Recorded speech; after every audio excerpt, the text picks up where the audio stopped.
Nous sommes le mercredi 12 novembre 2014. Bonjour, bonsoir à tous. Bienvenue dans ce journal. Pulsation, l'essentiel de l'actualité de la journée. Le conseiller du secrétaire d'État John Kerry, Thomas Shannon, estime qu'une entente peut encore être trouvée en Haïti pour une résolution de la crise préélectorale. Les déclarations selon lesquelles le président Martelly est prêt à diriger par décret ne sont que pure spéculation, a ajouté l'officiel américain dans une entrevue à La Voix de l'Amérique. Le président Martelly poursuit sa série de consultations autour de la crise. Il s'est entretenu ce mercredi séparément avec des dirigeants du parti Respect, dont l'ex-candidat à la présidence Charles-Henri Becker, des responsables de la Ligue dessalinienne pour le progrès d'Haïti ainsi que des membres du secteur privé des affaires. Le dirigeant de ALA, Reynold Georges, qualifie de perte de temps et d'argent la série de consultations politiques lancée le 22 septembre dernier. Il appelle le chef de l'État à renvoyer ses conseillers qui l'auraient induit en erreur. Se disant partisan de la stabilité, Maître Reynold Georges se prononce pour le respect du mandat de 5 ans du président Michel Martelly, mais il demande également la libération des prisonniers politiques. Des organisations syndicales d'enseignants continuent de mettre la pression sur le ministre de l'Éducation nationale et menacent d'entrer en grève si leurs revendications ne sont pas satisfaites, à savoir le paiement d'arriérés de salaire.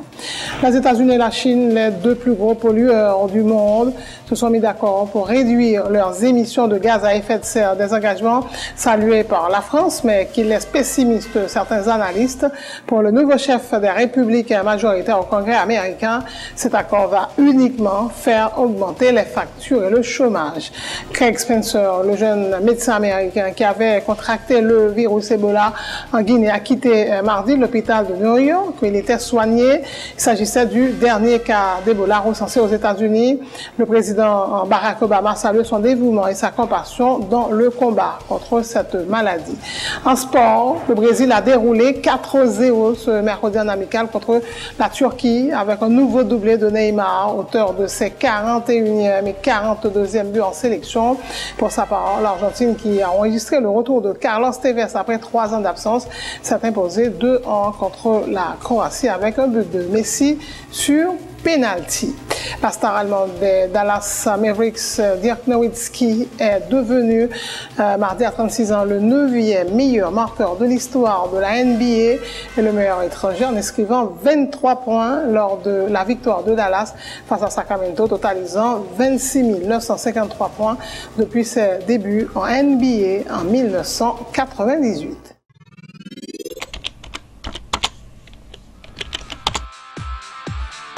Bienvenue à cette édition d'Information Pulsation, l'essentiel de l'actualité de la journée. Merci de votre fidélité. Bienvenue dans ce premier numéro de Pulsation Week-end.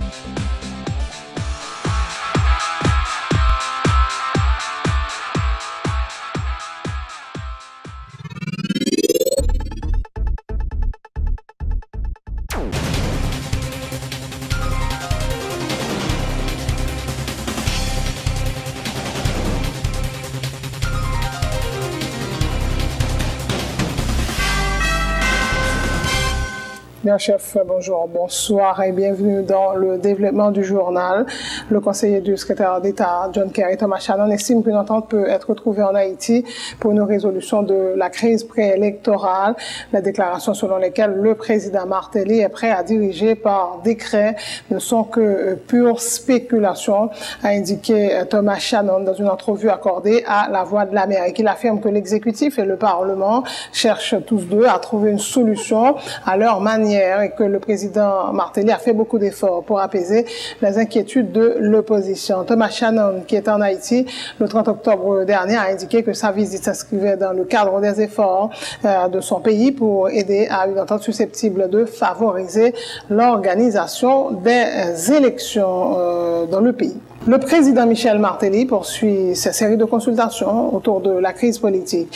Le chef de l'État a rencontré ce mercredi séparément des responsables du parti Respect, dont l'ex-candidat à la présidence, Charles-Henri Becker, des dirigeants de la Ligue dessalinienne pour le progrès d'Haïti, une délégation composée de l'ex-commissaire du gouvernement de Port-au-Prince, Claudie Gasson, de l'ancien sénateur Jean-Gabriel Fortuné, de son ex-ministre de la Communication, le journaliste Pierre Raymond Dumas. Et dans l'après-midi, Michel Martelly s'est entretenu avec des membres du secteur privé des affaires.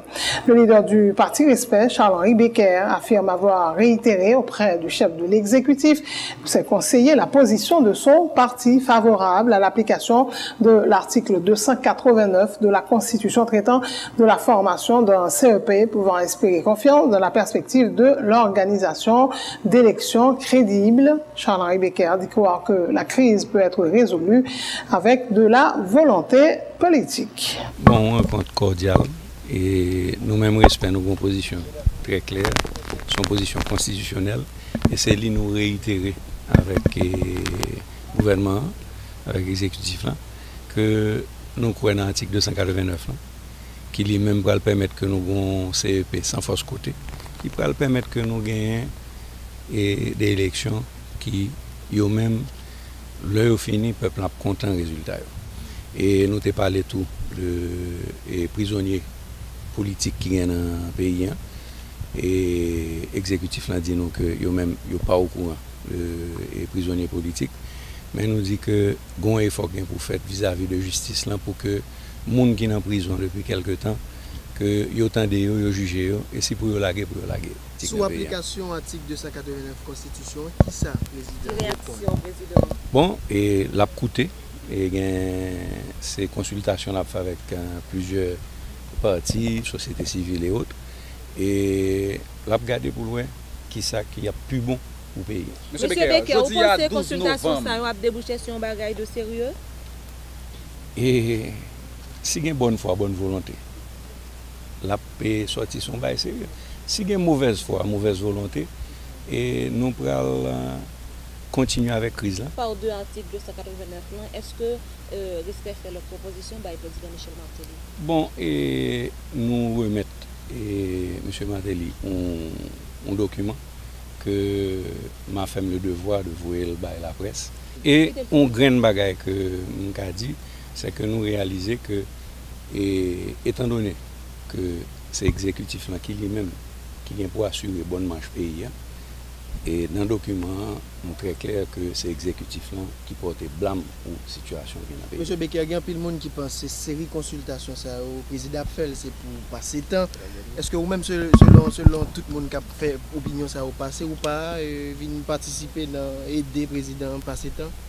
Et moi, je viens pour que moi défende le peuple haïtien, pays qui c'est le pays d'Haïti, pour que nous, ouais, si nous avons sorti de la crise et nous-mêmes travaillons par nous, c'est par opinion, honnêtement, et ça nous pensons qui est constitutionnel et légal. Le chef de l'État devrait rencontrer ce mercredi des responsables des partis de l'aile dure de l'opposition, mais ces derniers ont indiqué qu'ils n'entendent pas prendre part à des consultations, mais à de véritables négociations. Pour la secrétaire générale du RDNP, Mme Maniga, le président Martelly n'a qu'une idée en tête, qui est celle d'attendre la fin de la 49e législature pour pouvoir diriger le pays par décret. RDNP lié à Mopod.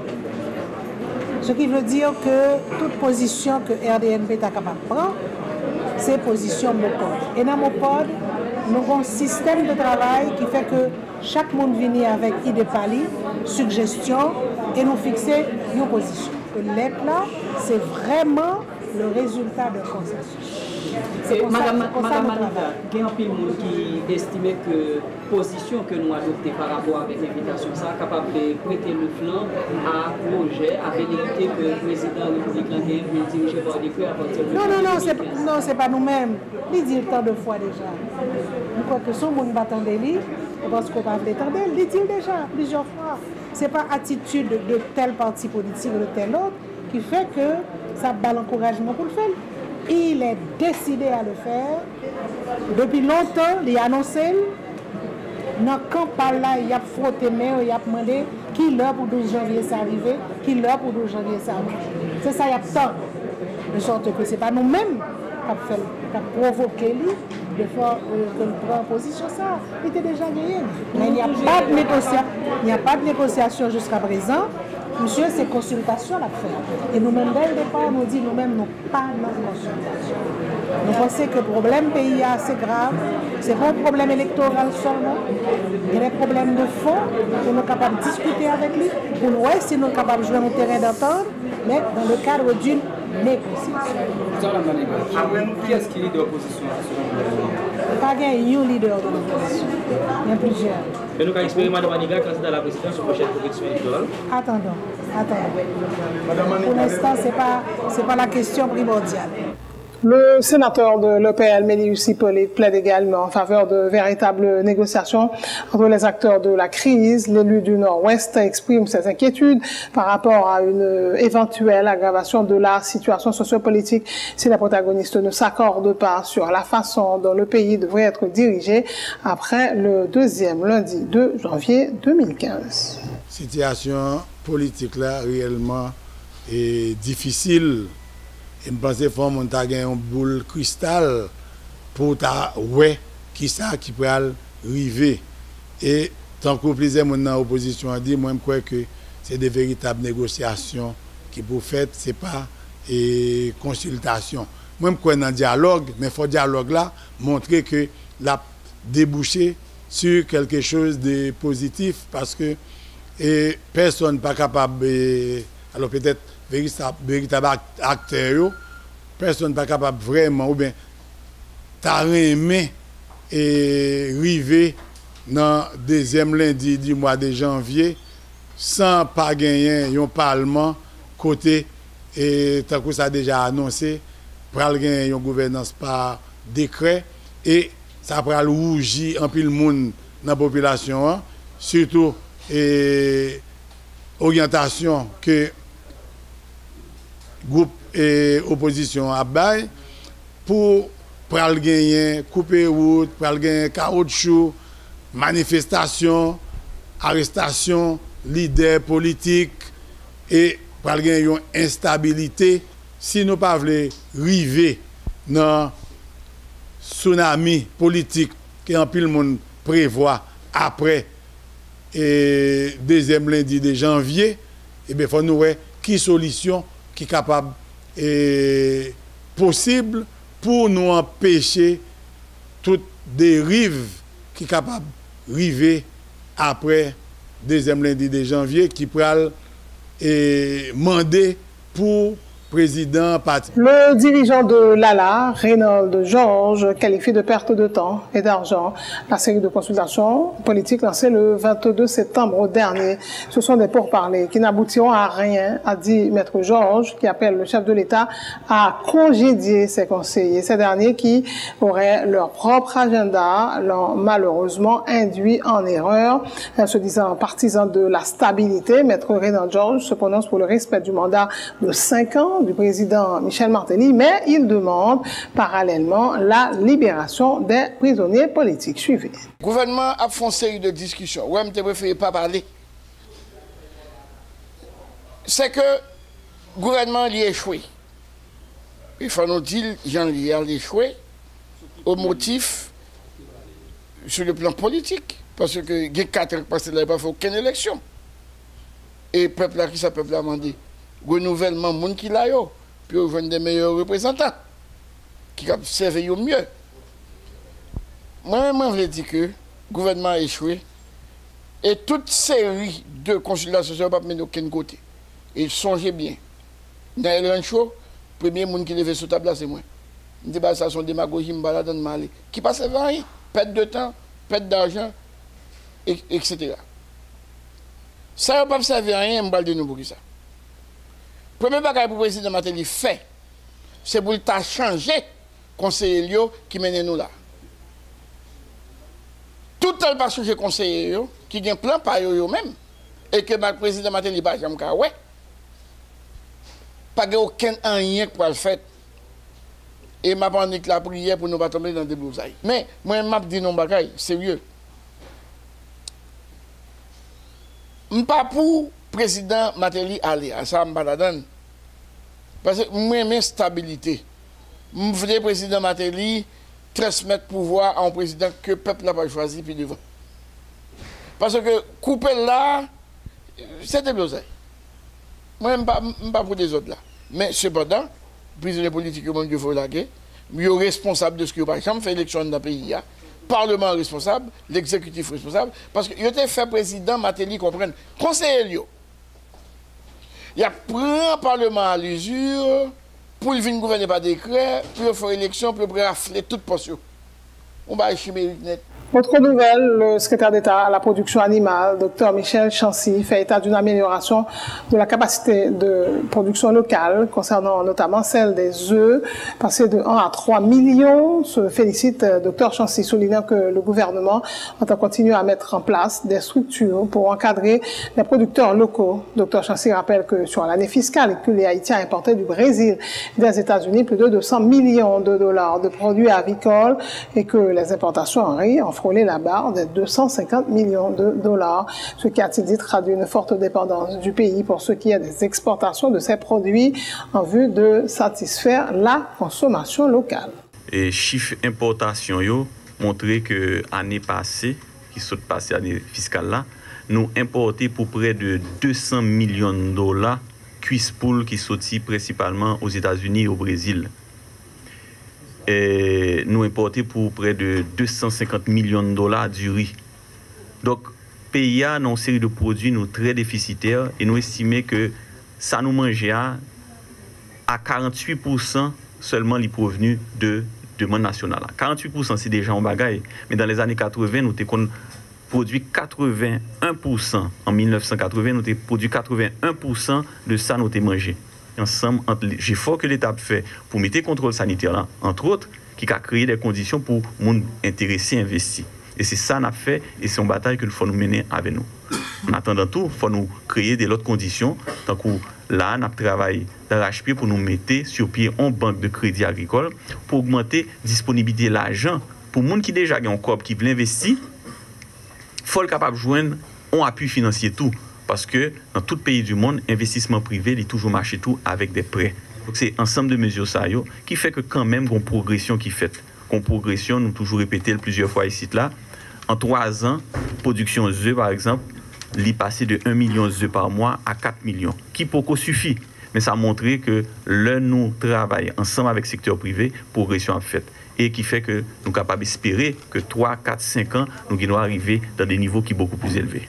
Les organisations syndicales d'enseignants continuent de mettre la pression sur le ministre de l'Éducation nationale, Leslie Maniga, et menacent d'entrer en grève si leurs revendications ne sont pas satisfaites. Les 2 journées de grève récemment observées dans le département de l'Artibonite sont une forme d'avertissement de ce qui attend les autorités éducatives haïtiennes si elles continuent à ignorer nos revendications relatives notamment au paiement de tous les arriérés de salaire dus aux enseignants, a dit Lionel Saint-Pro du CONE. Il demande par ailleurs au ministre de l'Éducation nationale de faire la lumière sur l'utilisation de plus de 2,5 millions de dollars américains qu'il affirmait avoir économisé dans le cadre de l'organisation des examens officiels. Nous étonnés dans la presse que le ministre a dit que il va payer professeur par groupe de 500. Fait calcul sur effectif. Les gens qui concernent par ça, ça a fait prend pour petit 13 mois. Et lorsqu'on est à l'école là, c'est 10 mois. C'est déjà une façon que le ministre a vu l'école pour professeur pas toucher comme lui. Et ça te dit dans le baccalauréat qu'il te fait bénéfice de 2 500 000 dollars américains qui a plus de 2 milliards de gouttes. Et ajouter alors 200 millions de gouttes qui ont gagné un enfant, et bien tu as suffisamment de corps pour arriver à payer. Mais jusqu'à présent, arriver à pas payer. Le monde qui travaille dans l'examen est extraordinaire dans le bureau central. Jusqu'à présent, on ne va pas toucher un bout. On a qui intérêt que le ministre a gagné, lui-même, lui, a cumulé arrière ça. C'est des volontés que le gagne pour le papier. Et ça fait, on le dit, c'est le ministre qui a une explication pour le bail. Sur 2 500 000 dollars américains qu'il a fait comme bénéfice, ça, il fait comme ça. Pour ceux qui sont dans la Tibonite, c'est observer 2 journées de grève qui c'est un signal à mobilisation. Et signal ça, il est très significatif.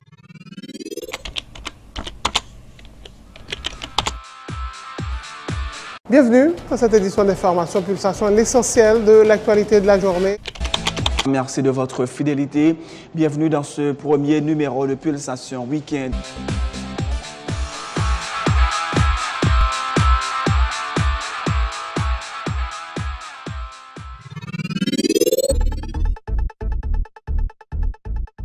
À la fin de ce journal, le rappel des titres avant de prendre congé de vous. Le conseiller du secrétaire d'État, John Kerry, Thomas Shannon, estime qu'une entente peut encore être trouvée en Haïti pour une résolution de la crise préélectorale. Les déclarations selon lesquelles le président Michel Martelly est prêt à diriger par décret ne sont que pure spéculation, a ajouté l'officiel américain dans une entrevue à La Voix de l'Amérique. Le président Martelly poursuit sa série de consultations autour de la crise politique. Il s'est entretenu ce mercredi séparément avec des dirigeants du parti Respect, dont l'ex-candidat à la présidence Charles-Henri Becker, des responsables de la Ligue dessalinienne pour le progrès d'Haïti, ainsi que des membres du secteur privé des affaires. Le dirigeant de Ala Reynolds George qualifie de perte de temps et d'argent la série de consultations politiques lancée le 22 septembre dernier. Il appelle le chef de l'État à renvoyer ses conseillers qui l'auraient induit en erreur. Se disant partisan de la stabilité, Maître Reynolds George se prononce pour le respect du mandat de 5 ans du président Martelly, mais il demande également la libération des prisonniers politiques. Des organisations syndicales d'enseignants continuent de mettre la pression sur le ministre de l'Éducation nationale, Nesmi Maniga, et menacent d'entrer en grève si leurs revendications ne sont pas satisfaites, à savoir le paiement d'arriérés de salaire. Les États-Unis et la Chine, les deux plus gros pollueurs du globe, se sont mis d'accord pour réduire leurs émissions de gaz à effet de serre, des engagements salués par la France, mais qui laissent pessimistes certains analystes. Pour le nouveau chef des Républicains majoritaires au Congrès américain, cet accord va uniquement faire augmenter les factures et le chômage. Craig Spencer, le jeune médecin américain qui avait contracté le virus Ebola en Guinée, a quitté mardi l'hôpital de New York où il était soigné. Il s'agissait du dernier cas d'Ebola recensé aux États-Unis. Le président Barack Obama a salué son dévouement et sa compassion dans le combat contre cette maladie. En sport, le Brésil a déroulé 4-0 ce mercredi en amical contre la Turquie avec un nouveau doublé de Neymar, auteur de ses 41e et 42e buts en sélection. Pour sa part, l'Argentine qui a enregistré le retour de Carlos Tevez après 3 ans d'absence s'est imposé 2-1 contre la Croatie avec un but de Messi sur penalty. La star allemande des Dallas Mavericks, Dirk Nowitzki, est devenu mardi à 36 ans le 9e meilleur marqueur de l'histoire de la NBA et le meilleur étranger en inscrivant 23 points lors de la victoire de Dallas face à Sacramento, totalisant 26 953 points depuis ses débuts en NBA en 1998. Merci d'avoir suivi ce journal. Passez de bons moments en compagnie de Télé Pluriel.